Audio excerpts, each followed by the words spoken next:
अगर आप भी डीजे श्रवण ऑफिशियल चैनल को सब्सक्राइब करते हैं तो और साथ में बेल आइकन को जरूर दबा दें।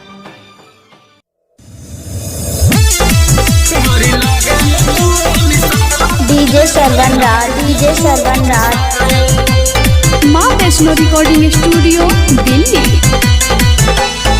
राज के बात सुन ले तो आज, राज के बात सुन ले तो आज, तो छोड़ेंगे नहीं कलाई, छोड़ेंगे नहीं कलाई। राज के बात सुन ले तो आज, राज के बात सुन ले तो आज, तो छोड़ेंगे नहीं कलाई।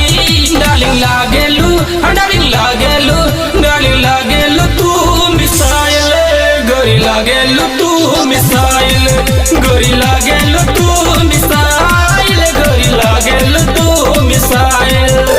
डीजे श्रवण राज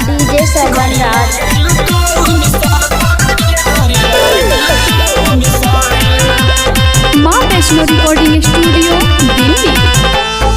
जेने जेने जयबू तू हो जाई धनी बबाल, घर कहीं रुक जयबू तो रानी हो जाई धमाल, हो जाई धमाल।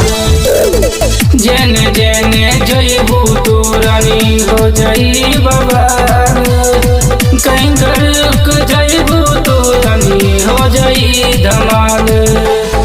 तोरा आगे फेल बाजनी, तोरा आगे फेल बाजनी, छेना बर्फी मलाई, तोहर छोड़ेंगे, तोहर छोड़ेंगे, हाँ तोहर छोड़ेंगे नहीं कलाई, तोहर छोड़ेंगे नहीं कलाई। गोरी लागेलू तू मिसाइल, गोरी लागेलू तू मिसाइल। डीजे श्रवण राज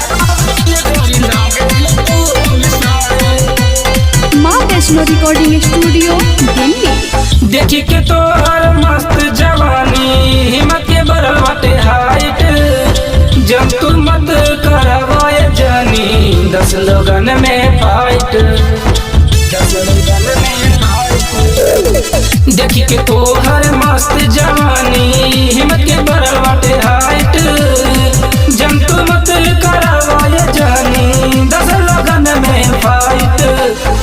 दिलवा में लहर उठे लगी, दिलवा में लहर उठे लगी, जब दिलू तू मुस्कुराई, तो छोड़ेंगे, तो छोड़ेंगे, हाँ तो छोड़ेंगे नहीं कलाई।